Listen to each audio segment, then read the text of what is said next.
the number of votes received by the candidate elected of that political party at the last general election. In this case, it would be the November 2020 general election. At this point, the committee has already been organized, and therefore that step is not necessary. So I believe that the first order of business is to call the roll, Mr. Chairman, and then open the floor for nominations to fill the vacancy in office. And Mr. Casper, let me ask you if you would call the roll, if you would. If I had the roll, I would. Okay, so let me do it.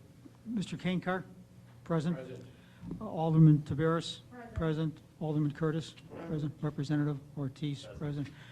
Michael Madigan, present. And that would indicate that there is a quorum present, and we can proceed to business. We met last Sunday, and we had a very robust presentation, discussion. It is not the plan to take additional presentations today, nor to engage in additional questions today. The plan is to just go to the question of nominations, and on that order, I nominate Angie Guerrero Cuellar to fill the vacancy created by the resignation of Mr. Kodat. And then are there other nominations? Yes, I would nominate Sylvia Villa. Are there further nominations? Seeing no further nominations, there are two names nominated, Angie Guerrero Cuellar, and help me with the first name on Villa. Sylvia? Sylvia. Villa. Sylvia Villa. Two names have been placed in nominations, and we would be prepared to proceed to the vote. However, Angie Guerrero Cuellar has asked to address the committee briefly before we proceed to a vote. So Angie, if you could take the podium.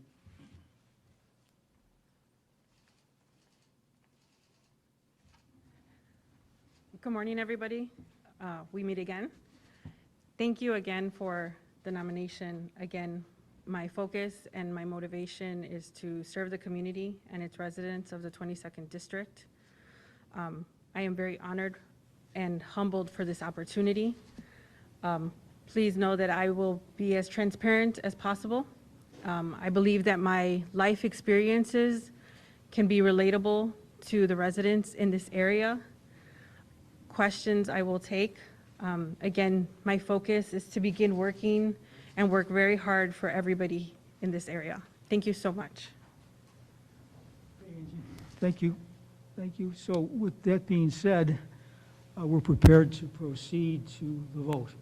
And Mr. Casper? There are two nominations, and because there's only two nominations, in the unlikely event that no candidate gets a majority of the vote, then we would proceed to a second round of voting. So I'll just call the roll, and please indicate which of the two candidates you'd like to vote for. Stickney? Stickney will vote for Mr. Madigan's nominee. Okay, 23? Angie Guerrero Cuellar. 18? Angie Guerrero. 14? Sylvia Villa. And 23? 13. 13, I'm sorry. Sorry, for Angie Guerrero Cuellar. Okay, a clear majority of the weighted vote is for Ms. Cuellar, and so congratulations. And members of the committee, I believe we're prepared to adjourn. Now, that's a little quicker than Sunday. There's some paperwork to execute before you leave. There's some paperwork to be completed. Thank you very much. Thank you. I think we need a motion to adjourn. Do we have that? Make a motion to adjourn. Mr. Curtis moves that the committee stand adjourned. Those in favor say aye. Those opposed say no. The ayes have it. The committee does stand adjourned. Thank you.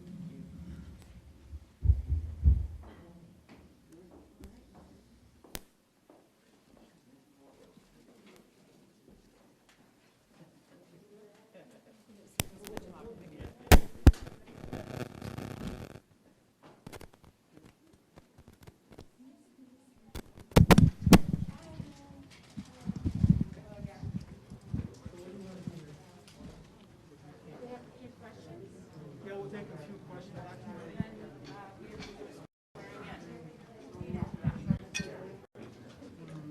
So, question number one would be, How do we get to this point? I mean, was it a lack of vetting?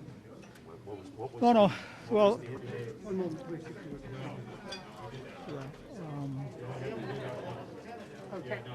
the events developed as they developed.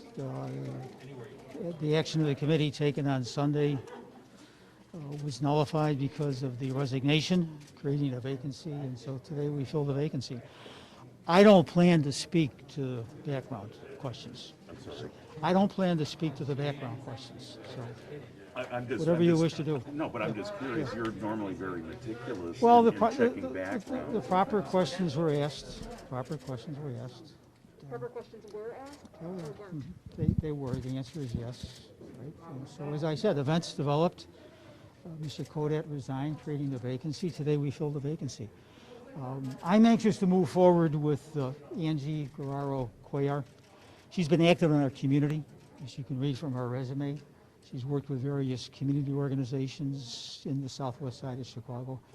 And therefore, she's had good experience in understanding the needs and the desires of the people of the southwest side. So I think she'll be a very good representative. Young people who have a sort of a social media life that some of us older folks don't, is that something you neglected to look at, their social media and what might have been evident had his name been put out there ahead of time and a little more vetted?